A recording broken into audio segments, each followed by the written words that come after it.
My friends, it's happened! It's happened! It's an Ortega's episode! The end is nigh, hell has frozen over! We got an Ortega's episode before we got GTA 6! This is amazing! This is an ups and downs for an Ortega's episode!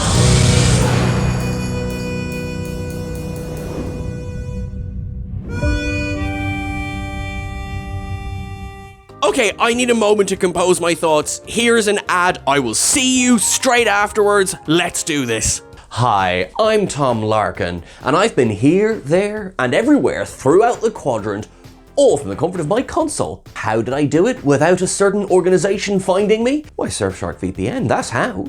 Surfshark VPN allows me to virtually traverse the Federation, encrypting my activity, blocking those pesky Quarks ads, and keeping me safe from any Section 31 malware. You can use it too by going to the link in our description and using the code TrekCulture at checkout.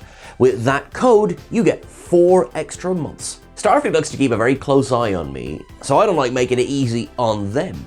In a quadrant where all of the Wi-Fi is Starfleet's public supply, Surfshark makes sure I'm safe when I use it. No reports on my personal information, Starfleet intelligence. There's also a 30-day money-back guarantee with purchase, something that's surely a huge plus when we're scrimping and saving our Latinum these days. If you're not happy, you just contact their 24/7 support team and you won't be out of pocket. Or ISIX. Go to the link in the description below or use our code TrekCulture at checkout to purchase Surfshark VPN today, and you'll get an additional 4 months free and 30-day money-back guarantee. Join me and Surfshark VPN. It's easy, it's safe. Don't tell Starfleet. This is our big penultimate episode of the season, and as I alluded to in the opening, it is focused on Erica Ortegas. It's only taken 29 episodes to get here. Listen, I'm delighted we got here in the end. That is the main thing. We finally have our big Ortegas-centric episode, and I am delighted. Look, we've wanted an Ortegas episode since season 1. We've been teased with them. We haven't got them. We've got scenes that have been really cool, but this is the first time we've got a full, all the way through episode with Melissa Navia getting center stage, and I really liked this episode. I don't think it's any surprise to anyone who's been following the channel that season 3 has been quite up and down. This episode overall is one of the strongest of the season. I'm so happy to say that, particularly after the last couple of weeks as well. I really had a good time this week. I really did. So I want to come through with my first up of the week, which is Melissa Navia's opening, her log. I was going to say her opening monologue. It's her log. We've been doing this in Star Trek since, you know, the mid-1960s, Sean. And it sets up what we need to know. We have an area of space that, you know, it's the Bermuda Triangle. Let's just call a spade a spade. It's the Bermuda Triangle. That's where we've got to. I love those models of the airplanes in Ortegas's quarters, which have been teased earlier on in the season, particularly in what is Starfleet, and it ties quite nicely into what happens in this episode. Also, because we've had a journey with Ortegas, particularly in season 3, this feels like this is going to pay off from the opening reel. Because, you know, sometimes you get a character and they get a viewpoint episode and for whatever reason it just maybe doesn't come together. That is not my worry here. What is my worry is that it's going to be ripped away. Is that it's going to be a big tease. I was watching the opening few minutes of this and I was just like, do not do to me what you did in Among the Lotus Eaters. Don't do it. I don't know why my neck is going like a chicken. I was worried. I was a bit like, whoa, don't give us some more Ortegas. Give me more Ortegas. And they did. But yeah, there was a moment of just like, I've been hurt before, Star Trek. Don't hurt me. Her monologue takes us directly to the science lab, where she is with Uhura and Spock. The latter two are putting together the necessaries for this mission. Long story short, this mission is we've gone to Space Bermuda Triangle. We're going to drop a subspace buoy down there, which Ortegas jokingly calls effectively a spy satellite. They don't know anything about this area. They know that the gravitational eddies are off the scale, that it's puzzled Starfleet scientists, and Ortega says, well, so the plan is drop a subspace buoy and then we're going to have a look at whoever comes along. Wouldn't be the first time we've done this in Star Trek, probably won't be the last. And I do enjoy the banter in this room as well. You feel going into this episode that it's, when I say low stakes, I don't mean unimportant. I mean like the universe isn't about to end. Again, we've seen episodes before where the universe has very much gone, psych, but not this time. We do get important and worrying stuff in this episode, but I like it. Everyone is great in this scene. Celia Rose Gooding is brilliant. She has a whole journey in this episode, which I really, really like. Just again, just spoiler alert, I really like this episode. I really, really like this episode. Ethan Peck, very, very funny as Spock in this scene. Actually, do you know what?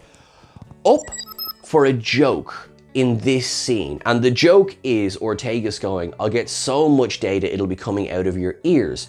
She then immediately says, it's an expression. You do know that, right? This, to me, is a great example of cultural insensitivity without it feeling deliberate, without it feeling mean, without it feeling pointed.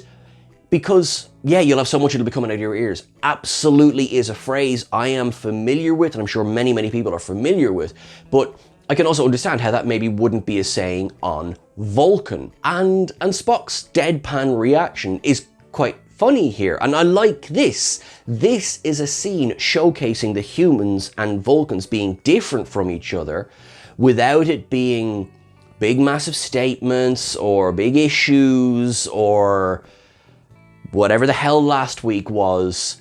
This worked for me. We get then in this scene as well, setting up, so we know why they're there. So it's Ortegas going on this mission because a shuttle is going to be the one that's going to try and get around these gravimetric eddies. It's been completely retrofitted so that it's every ounce counts, and you, Spock, are too many ounces. We'll come to that now in a second. It's exposition heavy, but it also works. I think it flows quite nicely in this scene. We get everything we need to know in advance of the Archimedes leaving the shuttle bay, and it doesn't feel like we're being bashed over the head with, okay, everyone sit down, and here is a lesson to set up the episode. None of that. None of that. Works really nicely, perhaps because of the characters who are discussing it, definitely because of the performers who are discussing it as well. Melissa Navia, Celia Rose Gooding, Ethan Peck, all great in this scene. Just really, really quickly, this you are simply too many ounces, Spock, to which Spock says, I maintain my weight to within a variance of 1.8 kilograms. Is that not obvious? The body is bonkers. All bodies are beautiful. Okay, not the message I thought was going to come out of this episode, but here we are. I suppose the last thing in this scene as well is just that all important, Mbenga has signed her off for solo missions. So it took 9 episodes of season 3, an admittedly busy season, to get Erica signed off for solo missions. But here she is, here we are, excellent, stage is set. There is a crucial ingredient in this episode. 2 crucial ingredients, and that's Melissa Navia and Celia Rose Gooding. Without the 2 of them, this episode I don't think might have hit as successfully as I feel that it does. So I want to take an up to Ortegas and Uhura in this episode. I believe their friendship. I have. I mean, we've seen so many examples of them getting to know each other, spending time together. Like, it works. It really works for me. But also, I've spoken a few times about things like quipping and maybe modern dialogue in a 23rd century setting. And I have focused on poor Pelia rather a lot. But Ortegas has been somewhat guilty of the quips and the dialogue. And yet, it works here. For example, flying is my happy place. There's not a thing in the world says that nobody in the 23rd century will speak like that, and I think it's increasingly likely that people will speak like that. Melissa Navia sells it. So yes, I believe she is a Starfleet officer. Yes, I believe that she says flying is my happy place. And we get gags like safety is my middle name. Danger, you said danger is your middle name. Things like that. It works because you believe that they are friends. They are, of course, colleagues, and they are, of course, officers in the same ship. But there is that relaxation that comes with a friendship where you can speak in a certain way, in certain shortcuts, which also, of course, is going to be very, very important as the episode goes on, because and a lot of the weight will sit on Melissa Navia's shoulders, if she couldn't carry a lot of the monologue of this episode would crumble like a house of cards. So I'm very delighted to say that that doesn't happen. As I often like to do as well, I want to give an up to the visuals in this episode. This is a gorgeous episode. And for my issues that I've had with Strange New Worlds in season 3, I will say how it looks has not been one of those issues. You know, they have pumped money into the visuals this season, and it shows. The Archimedes leaving the Enterprise, flying through the gravimetric area. Whoops, you know, we see scenes later on in the episode as well. This looks good. This looks good. Ortegas is piloting the episode. Well, she is piloting the episode, but she's piloting the shuttle manually. You've got the blast shutters down. I've gone back a couple of times. Best I can figure is that, you know, the blast shutters, they're there to basically protect Ortegas. As opposed to any other reason, really. You know, she's supposed to be flying manually. Spock has designed a map for her. She's going to feel it through. Very Ortegas. If we have enough groundwork laid with this character that, yeah, I totally believe she would just switch off the computer and just feel her way through it. The mission, funnily enough, a little bit like last week's episode, the mission section takes seconds. She's there to effectively map out and find the best place to drop a subspace buoy. And she's done with that before the opening credits. Pike is there going, okay, brilliant, let's bring her on home. I love the fact that he literally gives a thumbs up to a discretionary resource allotment there.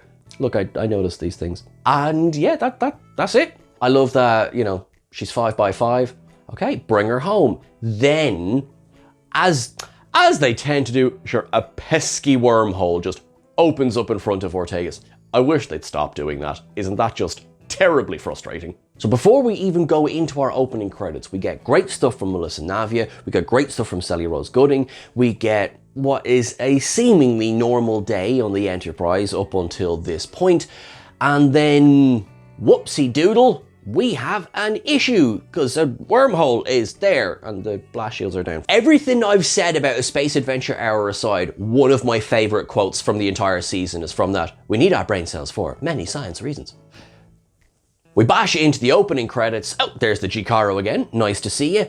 Remember, folks, stick around for cetacean observations because there's a whole bunch of stuff in this episode to go through in a bit more detail. The Archimedes crash lands on a moon on the other side of the wormhole. Ortegas does take a second to deploy the subspace buoy. And just that little attention to detail.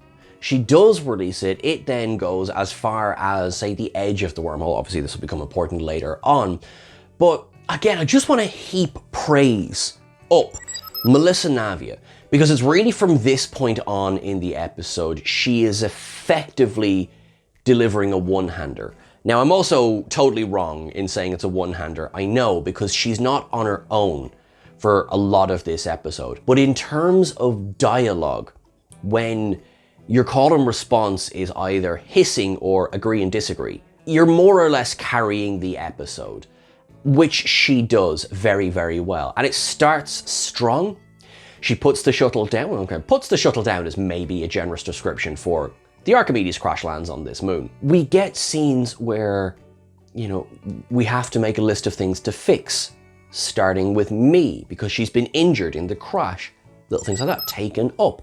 And then Starfleet Academy 101, things that I need. I need water, I need food, I need shelter. Well, we've got shelter, we're in a shuttle. So we need the other two. And then it's sort of, it is a log. It is Ortegas's log, but you're also sort of feeling like this is a letter. You know, she name drops Beto at one point, but it's very much like a diary entry as well. And again, what it does is really helps sell the tone. You have, if you compare it to, say, I'm going to use Kirk as an example, but compare it to Captain's Log with Kirk's, generally there's a formality to them. It's a report on the day, generally speaking. Whereas this is something you could, hey guys, and welcome to my YouTube channel, here's what's going on. You see the difference? As I've said, and I'll stop going on about it, but Melissa Navia sells this tone really, really well, in a way that also helps us root for the character. Now, I mean, I was predisposed to root for Ortegas regardless. She's Ortegas. She is a Starfleet officer who is doing her best to survive. And like marooned officers throughout the franchise, we're on this journey with her. So, up to the MacGyvering that goes on really quickly when she, has that water condenser create water, and, there's a moment of cheering. Beto, if you could see me now, I really, really like that. I have written down in my notes, the rations may not be toast, but they are toast. I am hilarious, and I wanted to make sure that you knew that. But also, bugger, she's out of food, so that's not great. So she's gonna have to leave this shuttle. I did then have, this is neither an up nor a down, but I had a question of time. How, and it might have been telegraphed actually, because she says, at the start of her log, she says, stardate unknown. I don't know what date it is. And is there like a running gag this season with the star dates? The first time I really noticed it was during What is Starfleet? And the star dates were a little bit confusing to me. And then we looked at that quote from Gene Roddenberry, where he said back in the day, and I'm paraphrasing, yeah, don't worry about it. I'm paraphrasing a lot there, but that's from Roddenberry himself. Basically, they sort of made it up as they went along. And it has been semi-formalized as years have gone on, particularly like Next Generation, DS9, Voyager, that sort of thing. But this season then, it seems to be sort of all over the place. And last week's episode, 4.5 Vulcan, seems to be in a completely different year, if you like, from the previous episode. Has there just been a running gag this whole time that we're only just now noticing? So Ortega's going, Stardate, I don't know. Yeah, I'm right there with you, Erica, I'm not gonna lie. But also, on the Enterprise, during this briefing, Una says, it's been 2 days. That, and I'll speak more about the briefing in a moment, but that is bookended by Ortega saying, I am going to leave the shuttle, to Ortega's seemingly having just left the shuttle. Was she knocked out for 2 days? Perhaps. Was she waiting 2 days for the water condenser? Also perhaps. The thing is, it just had me going, is time moving differently here on the planet as opposed to up on the Enterprise? Wouldn't be the first time. Time moving differently on a planet, straight away I'm thinking of episodes of Voyager. So it's interesting as well, because does that then have more of a ticking clock?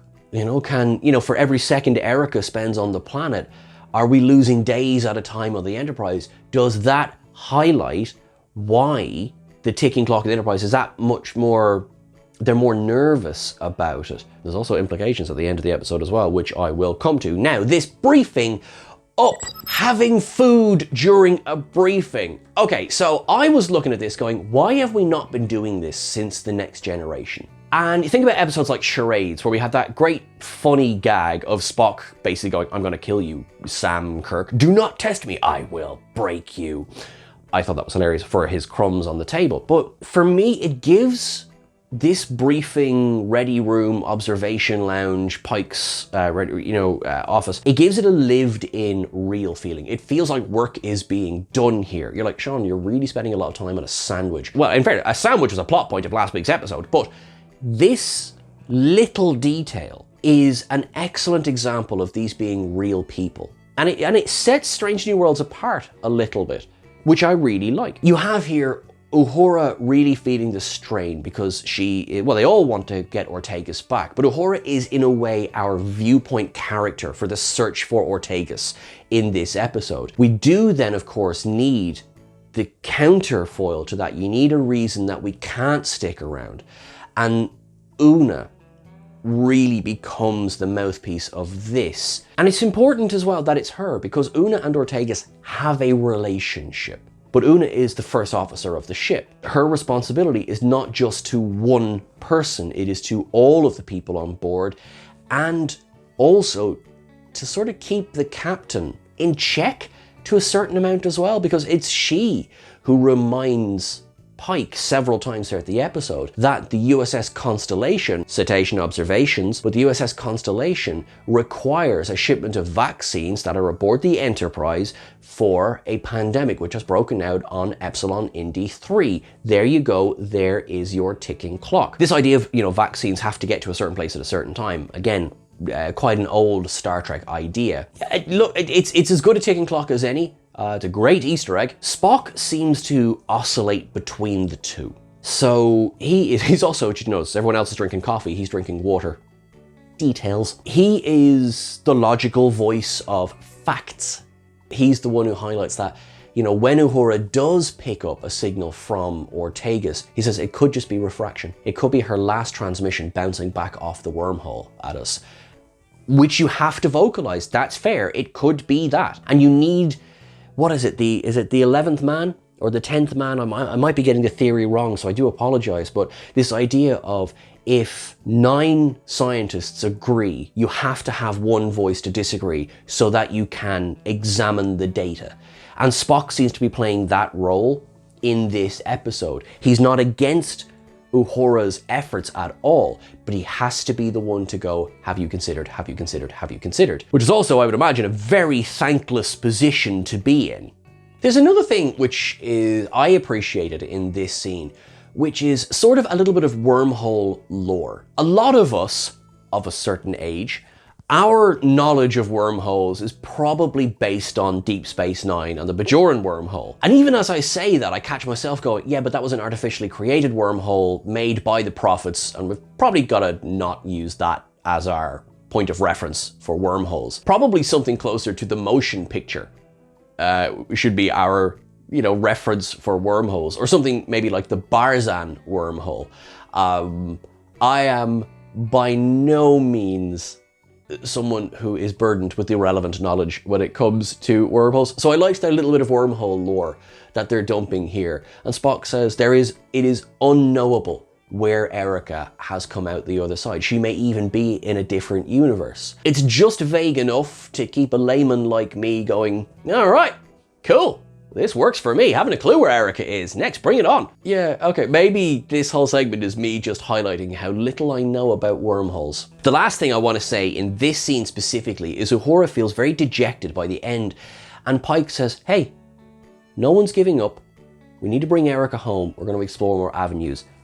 Up! Where the heck was this Pike last week? Okay, right, now, never mind last week. Okay, this compassion, this side of Pike is so what we need / want / have come to hope for from this character. I love Pike in this episode. I think Anson Mount does a fantastic job playing the compassionate side of Pike, and it comes across in spades. This is the Pike that Una has to keep in check. She has to be the voice of, we are needed, the Constellation needs us. And he also has to be the one that says, I am aware of that, and yet still. I really like this episode. Down on the moon, Ortegas has her emergency kit. She's got her knife, she's got her firebox, she's got her tricorder. Happy out. Fly a shuttle, they said. It'll be fun, they said. I've already upped it. So this is just another example of Melissa Navia sells this. I would maybe, it depends very much on who the character was. And I think the obvious other character for who could have been in this situation would be La'an, for 2 reasons. One is that Christina Chong can absolutely carry an episode, but 2, she also has a history with the Gorn. You could have probably done this story, if not as successfully, and I'm talking about La'an, not Christina Chong here, you probably could have done it if not as successfully as La'an, you could have done a compelling story, but you couldn't have her quipping. You couldn't have this kind of dialogue with another character the way you can with Ortegas. Because of the groundwork, whether I've been frustrated with it or not, because of the groundwork that's been laid with this character, you can do things like this. And I really, really like, because I think as an episode that, and we have seen this type of story several times in Star Trek before, and sometimes the serious ones, they're great episodes, but yeah, like, it's nice to have a bit of a lighter tone, particularly with where this story goes. It's an up to me. Fly a ship, they said. It'll be fun, they said. You know, I've spoken about the modern type of slang in Star Trek. So yeah, this one, Melissa Navia sells this one. We get our first sparkle in this episode. And I wondered at this point, we were talking about this, should we have started to see a little bit of what was coming at this point? I was wondering, what are we gonna do? Is it, you know, are we being watched by an alien race? Well, yes, as it turns out. Should we have kind of twigged it at this point? I had a feeling, I was obviously wrong, but I had a feeling that we were gonna get like the Q, or perhaps these Vesda that were introduced in episode 5. I thought we were maybe going to get something like that because they had turned up earlier in the season, so perhaps it would be a payoff. I did not see what we got. I will. So that was a surprise to me. Yeah, I don't know if I'm disappointed that it wasn't. When I say a Q, I mean Trelane. I mean specifically Rhys Darby. I suppose then for me, I would argue that would probably turn it straight away into a comedy episode. Like, unless you did like a complete 180 with his character. So maybe I'm glad he wasn't here, or that he doesn't come back in this episode, or that it, you know, wasn't a Q or a Vesda. But yeah, I did wonder from this point, was there going to be something in the sparkle of it all? I have my first down of the week. And that down, it took them 2 days to send a probe. Uhura says that she picks up Erica's transmission, so then Pike authorizes sending a probe. 2 days! No, that's no. You get here that Spock says this could be a refraction, like we mentioned earlier, that there could just be a sensor ghost, and you get that here, but yeah, nobody suggested sending a probe. The science officer didn't suggest sending a probe before this. Well, I mean, what can you say? He is only half Vulcan after all. Anyway, down. Up. Pike in front of that view screen. Gorgeous shot. Up. The reveal of the Gorn. I like it. I like it a lot. Erica stumbles upon the Gorn's hidey hut, looks off via her wee little telescope and sees a Gorn. We got the big dramatic music as well. I like that. What stuck out for me is I like that it wasn't like a jump scare reveal of a Gorn. I like that it was a gradual reveal, and I thought it was handled really well. Also, I guess we're doing Darmok then. This is something I'm going to discuss sort of in the Cetacean Observations as well, but also, I mean, at this point in the episode, it's hard not to go, so we're doing Darmok, right? Or the enemy, because how much does this planet look like a London core? We have, you know, it's a Gorn and a Starfleet officer. Arena. You also have Dawn from Enterprise. But to me as well, the reason I'm listing these the way that I am is that on the one hand, this is absolutely not a new idea for Star Trek, but on the other hand, this is not the remake of Darmok. It's not like we've only ever done it once before. It's like, oh, okay, no, this is Strange New Worlds' contribution to this ongoing Star Trek idea. I'm here for that. I really like that because it is about, we're gonna understand each other. This is a very Star Trek thing.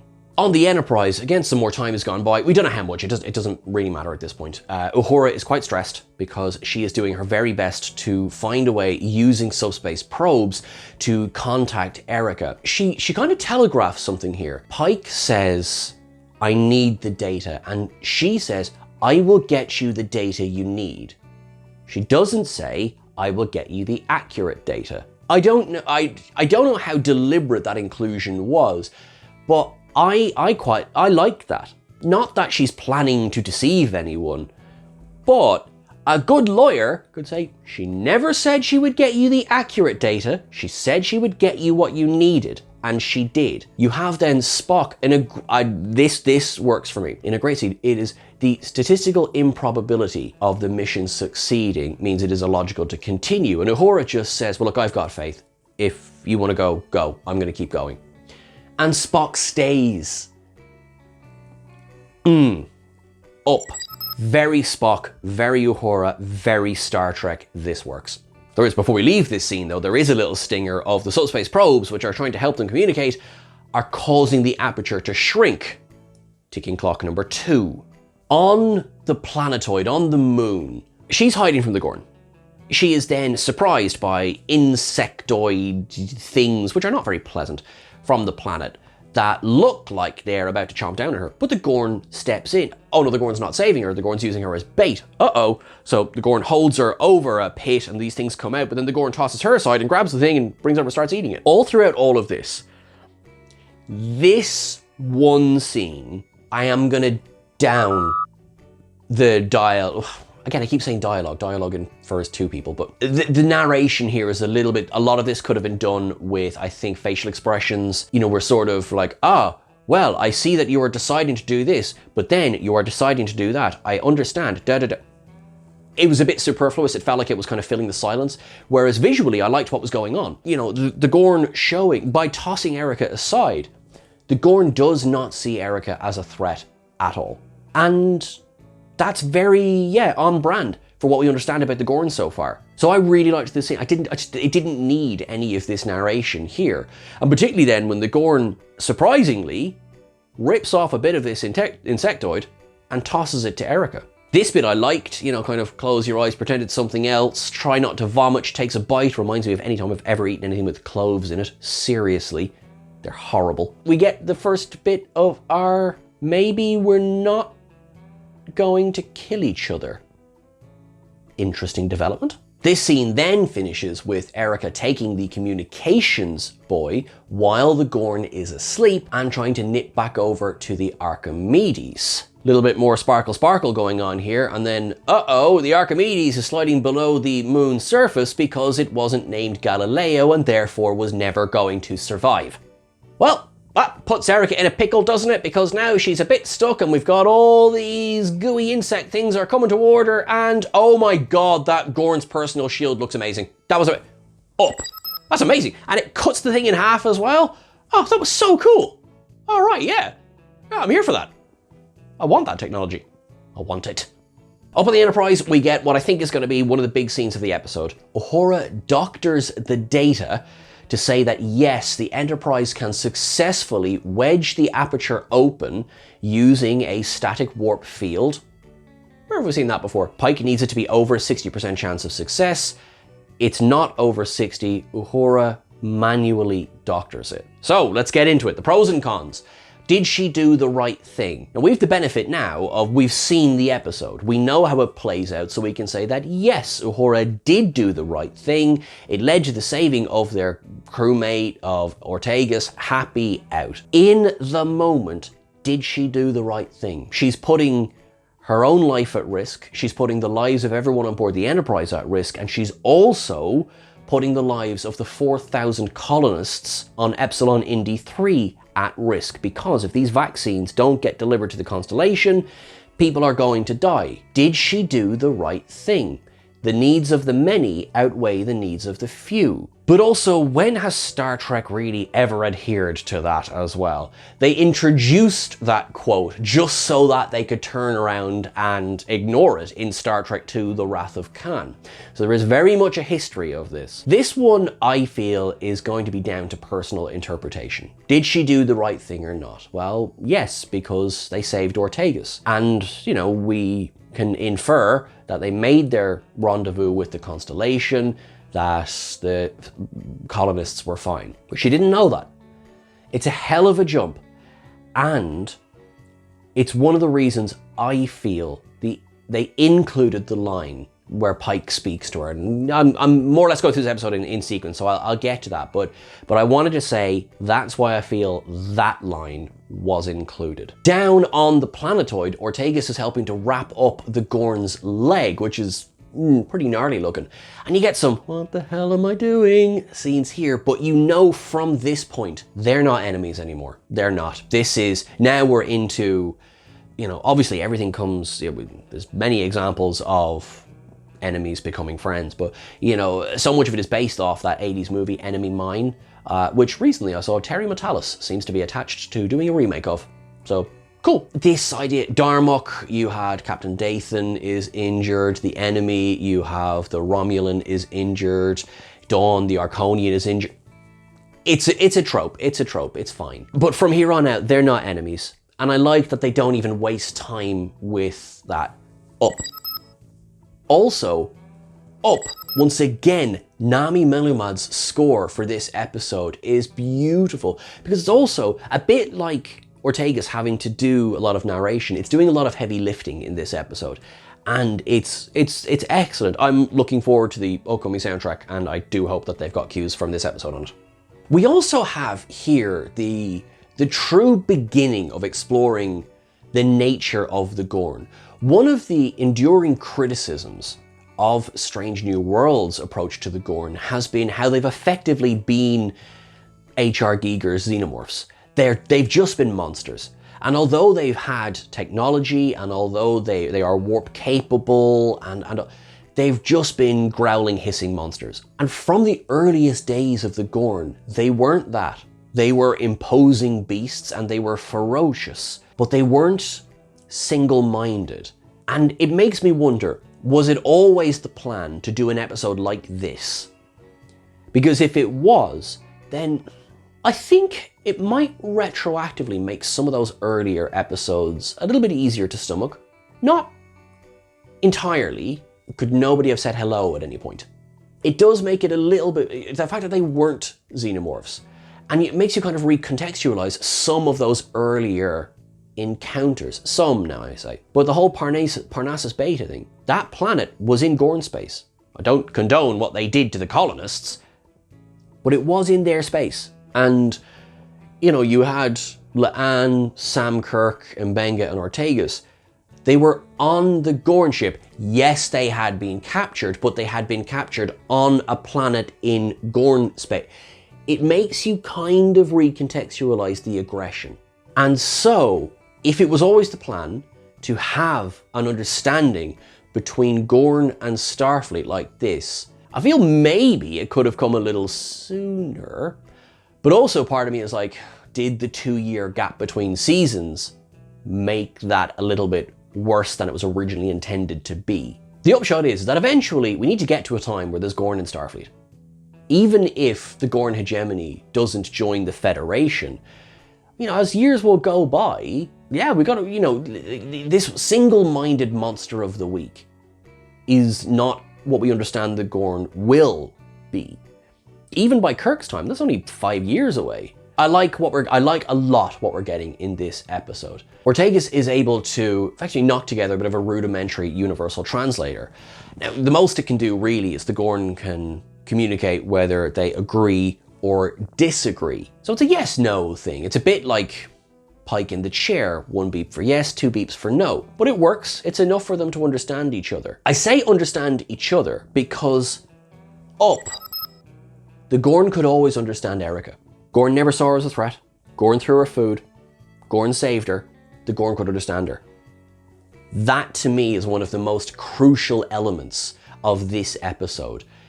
The Gorn are not the monsters that we saw them to be in Strange New Worlds. They were combatants. They were at war. Erica says, oh, were you studying your prey? Disagree. Were you trying to understand your enemy? Agree. Well, yeah. We may instinctually side with Starfleet because I'm going to take a stab and say most of the people watching this video are human. It's very Star Trek. You know, we then lead into Erica teaching the Gorn how to play chess, the Gorn teaching Erica how to play her game because they reveal that, you know, the Gorn is female. They're both female. They're both pilots. They're bonding. They're bonding. They're bonding. I like that line about, oh, we could even braid each other's hair if you had any. If I had any. I like that. These little character moments. And Erica joking about, okay, I'm going to eat the piece because that's how you play. This entire segment is so Star Trek. I think back to an episode of season 4 of Star Trek Discovery with the 10C and the whole segment of them trying to communicate with an alien race that they don't have a point of comparison for. They don't automatically understand each other or even understand how they communicate. And we get that beautiful sequence of figuring out how to communicate. And that's a little bit like what we're getting here. It's very Star Trek to its core. Understanding new life and new civilizations. For me, I'm very happy to say it's my dilithium up of season 3 of Strange New Worlds. That it may have taken until the penultimate episode, but we get something that is so Star Trek, so purely Roddenberry-esque, that I loved this scene, and the fact that it's with an alien we've known since 1966 only made it a little bit better. And the fact that it's in the Ortegas episode that we've all been waiting for so long. Win, win, win. Dilithium up. And they both feel that they're being watched. Sparkle, sparkle. Adding to that, and it's actually because I wanted to give it an up on its own, it's the Gorn revealing that because she is damaged, she reckons if she goes home, the Gorn are going to kill her. And Erica said, yes, I have seen that before. So come stay with me. Come show Starfleet what you are. Help them understand you the way I understand you. And again, love it. Very, very Star Trek. Up then to the following scene, Pike flying the ship. And Pike saying, look, after Ortegas, I'm the best pilot on the Enterprise. And yeah, we have seen evidence of that before. Spock in the big chair and Una beside him. That absolutely works. Because, like, you know, people might go like, well, why is Spock in the captain's chair over Una? Because Pike and Una are doing a very important job together at that navigation station. This all works for me. They wedge the Enterprise in with that warp field. Also, I want to make a point of saying that's not the shield grid. That's the warp field, which means beaming through that is no problem. Just a little moment as well of Uhura praying in Swahili, which because we had myself and Chris, we had a chat about how the universal translator is presented in Star Trek. Going back to the earliest days. On the one hand, it's assumed everyone is using the universal translator, ergo everyone is speaking their own language, they can all understand each other. A gag that is used to great effect in Star Trek Discovery, when Saru has to be the one translating everybody's language. So that's one gag. So we're sort of assuming they're all like that. But maybe it's the sort of, this idea that we are a fly on the wall. So are we also using the universal translator? Therefore, we understand everything in whichever language we're watching the episode in. And then you kind of get the gags. Well, what about all the times you hear Worf speaking Klingon in the middle of a sentence, or you know, when a Romulan says Jolon true and continues the rest of the sentence in English. We talk about these things in such great detail. But yes, the idea of Uhura praying in Swahili. Is she always speaking Swahili? And this was a little segment where we weren't watching with the universal translator, we were just watching her? Or is the universal translator working at all? And are they actually generally all just speaking English? These are the questions that keep us up at night. All of this to say, I really liked it. The Enterprise gets through, and wouldn't you know it, there's 396 moons. There's no way they're gonna have a chance to scan them all. Ticking clock number 3. They do like their ticking clocks in this episode. Ortegas, while she's being effectively attacked by some insects down on the planet, she's trying to wedge this communications buoy to work. She ignites a flare, which ignites part of the air around her. Now, wouldn't you know it, that blows the battery on their technology. Oopsie doodles, we've got an issue. We can't send a message to the Enterprise. At least not a digital one. We get a moment of like, oh no, I've killed us. And then almost like a light bulb going off. She's like, now wait a second. If we ignite part of the thermosphere of the gas giant that we're about to fly through, which by the way, just as I've said, the visuals in this episode, we could effectively light the planet on fire. And, you know, hopefully the Enterprise is going to see that. The Gorn is not particularly on board with this idea.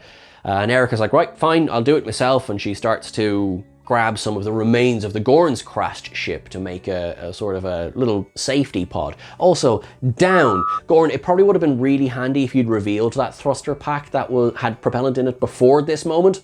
Thanks a bunch for keeping that one quiet. I suppose, what would you have used with it? Yeah, but still. Nice little bit of continuity as well, because the shield collapses, they've got no power, but you know, why don't the animals attack straight away? Because they're being kept at bay by the storm.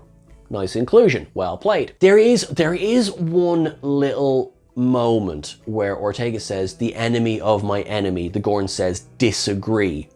You're my friend. It's a bit on the nose. It's a bit on the snout for me. It was actually went into the down column there. We get it. That was what it was a little bit too over telegraphed. We then get the scene which I'm calling Flame On. I know I look the exact same as Johnny Storm. And then we do get that lovely, lovely scene of Ortega says to the Gorn, if we don't make it, at least we know we're not broken anymore. And the Gorn says, agree. Is it cheesy? Yeah. Is it an up? Yeah. Is it my Latinum up?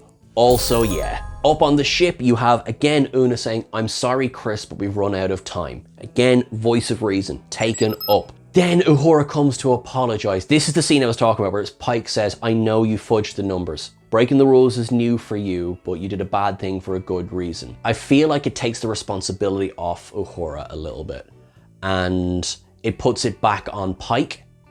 So he knew what she was doing, which makes it his responsibility, which for me, I think is an important inclusion.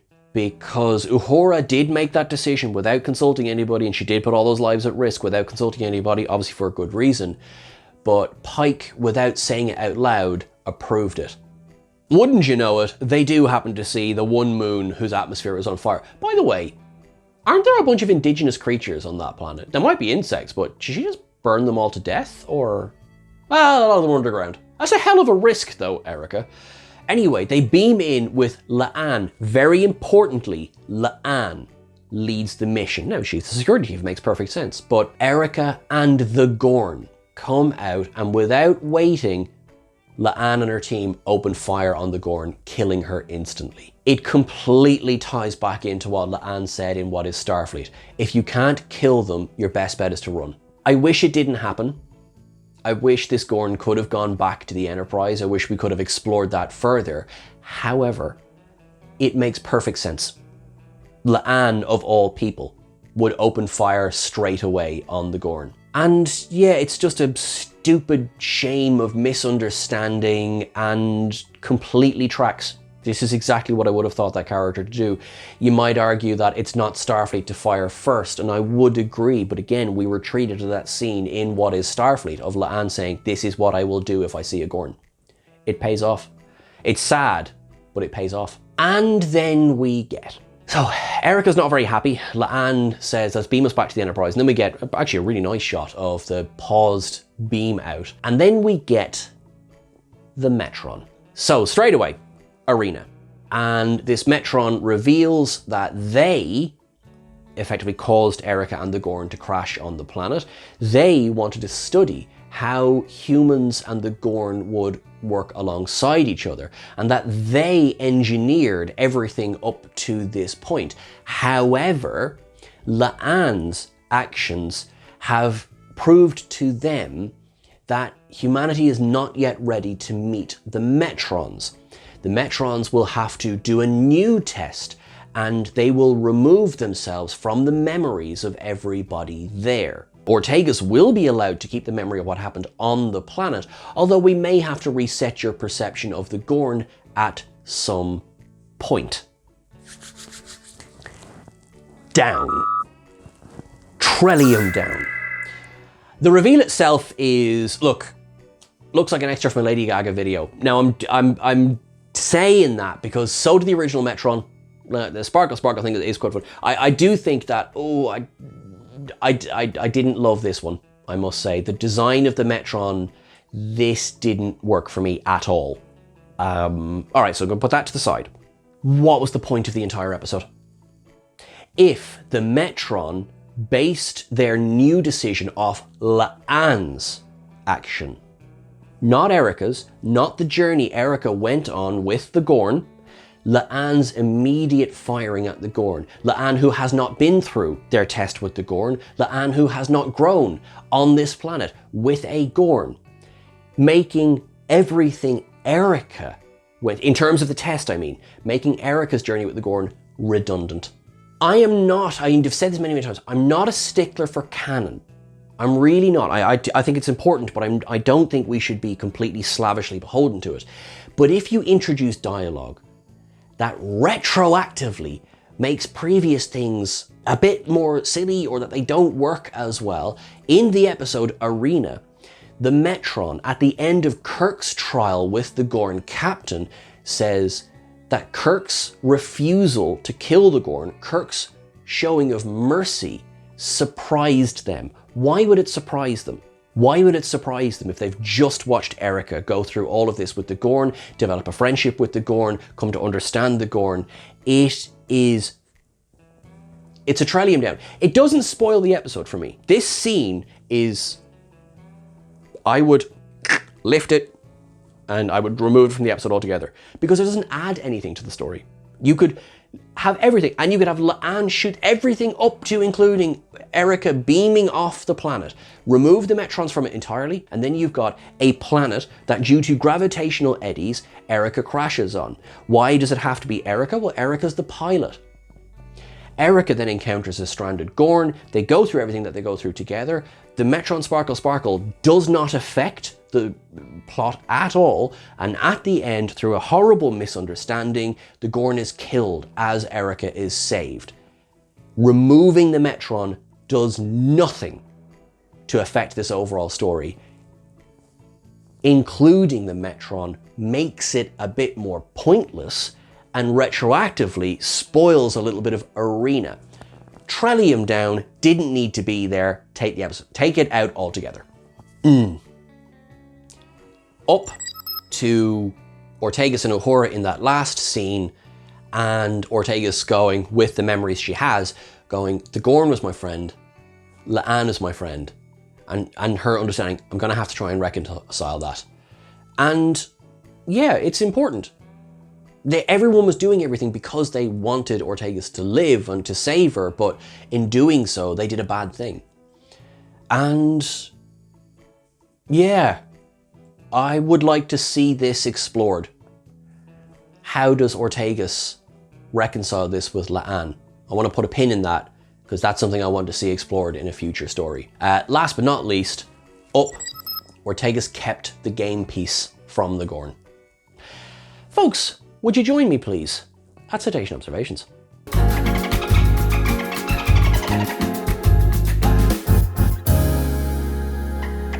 The USS Archimedes was a ship, the Obina class, that was in Star Trek Lower Decks. But of course, both the Archimedes ship and the shuttle were named after the philosopher Archimedes, who, he did many things as well. Created a heat ray at one point, which was pretty cool. You could say igniting the atmosphere, a bit of a crossover there. The USS Constellation, let's talk about it. Okay, so we know the USS Constellation was another Constitution-class ship that was introduced in the original series episode, The Doomsday Machine, then commanded by Commodore Matt Decker. Decker is named in this episode, and by 2261 is still a captain of the USS Constellation. So he's got a pretty big promotion coming in his future.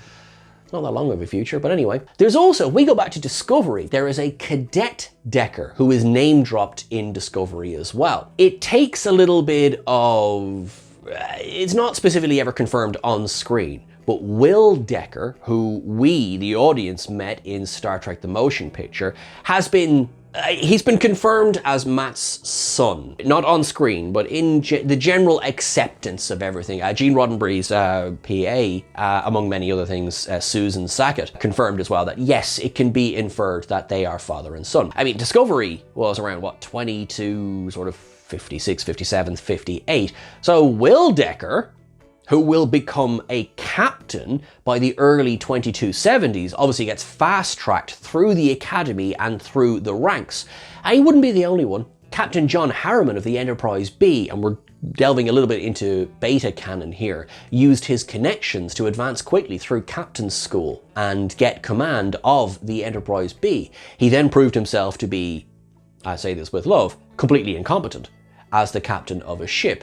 We never saw Will Decker's incompetence. We saw actually he was quite knew what he was doing and was only derailed by the human condition that is love. I just think it's funny that, they are including nods like this. So yes, the Constellation, which when we meet it is another Constitution class ship, Captain Decker, nice tie-in. The planet that they're on really reminded us of Galorndon Core. So it's name dropped several times in The Next Generation, but we spend time on it on the episode The Enemy, which is very, very similar to this episode. In that one, it's Geordi who is trapped on the planet with a Romulan officer. Yeah, it's a great episode. We also then have, we have, obviously Darmok's probably the big one that this episode will be compared to. Although you would think Arena might be the big one they compared this episode to. But I think, yes, learning to understand your enemy, learning to understand different cultures, different races, very, very Star Trek. The idea of being tested by a great alien power, I mean, that is so Star Trek. But of course, we've got the Metrons from Arena who are here as well. Q, Nagilum from Where Silence Has Lease, Lucian from The Magics of Magus 2. Armus, in a way, also tests the crew of the Enterprise D, testing them with killing Tasha. Spoiler? The Vendorians, who we saw in the animated series and then recently in Lower Decks. Apollo, for Who Mourns Adonai. These are all tests. There's also the horrific scientific tests that the Solanae, the Schisms aliens, they put the crew through, but we don't like them. There's also references to other things like the Bermuda Triangle, for example. Some of those planes, I'd be interested to see if one of those planes is like Amelia Earhart's plane. I do not know. We got a picture of Beethoven. This idea of using paper planes as well as a way of going, this is going to work. The insects down on the planetoid, there's actually a bit of a funny, a bit of an Inception Easter egg here, because it's like, which one is the Easter egg of which? The novel by James Swallow, Toward the Night, features an alien race very like these. There might have been a little bit of talking between people. Also, we love that book because of Engineer Ferrick, who's in that book. Ortega's eating the food that the Gorn gives her. I got kind of Will Riker on the Klingon Bird of Prey and A Matter of Honor vibes from that one. We're going to eat the live gach in this one. Also, much darker, but Picard eating the Taspar egg in Chain of Command. Uhura fudging the numbers itself feels like a bit like what Ortegas did in Shuttle to Ken-Fori. I mean, she does that little just lift with her little finger that makes the Enterprise visible to the Klingons. And it feels like Uhura is taking maybe the wrong inspiration from her friend here. Jury-rigging the Universal Translator. I mean, there's many examples of that throughout Star Trek. Getting the yes-no out of it feels like almost a very deliberate reference to Pike in the Chair. But also, I mean, the Universal Translator goes back to Arena itself. The Metron, of course, being, well, it's not supposed an Easter egg as just a complete return of the Metrons. Also, look, I've been very hard on the sparkle of it. The original Metron had quite the sparkly outfit as well, and also had interesting footwear. So yeah, look, in that respect, it's just a 21st century update of that. Funnily enough, after all this, we go back to Ortegas' quarters and we see models that we've seen before, such as the Enterprise and the Shenzhou, which is nice to see that again. And also, and this is something I want to shout out to, of course, the wonderful York Hillebrand, who picked up on this during What is Starfleet. There is a record of Irish country cowboy blues by the band Shanfela, on which Melissa Navia's late partner Brian Bannon played music. That was a beautiful inclusion. I was not aware of that when we were doing What is Starfleet, so it is here again in this episode, and I really wanted to make sure that we included that here.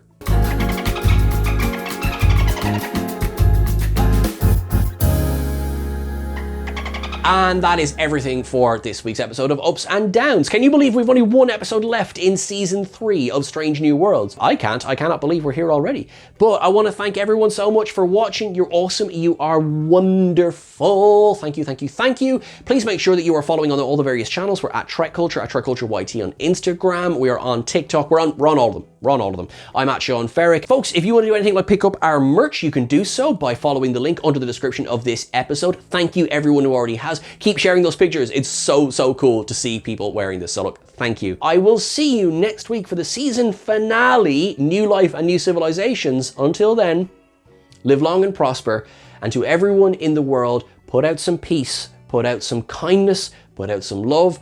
And to everyone who is struggling, who is in desperate and dangerous situations, we are standing with you. We love you. Please stay strong. To our friends in the Sudan, in Palestine and the Congo, I can only hope that the violence comes to an end soon. And is that not what we should all be hoping for? Thank you so much, everyone. Look after yourselves.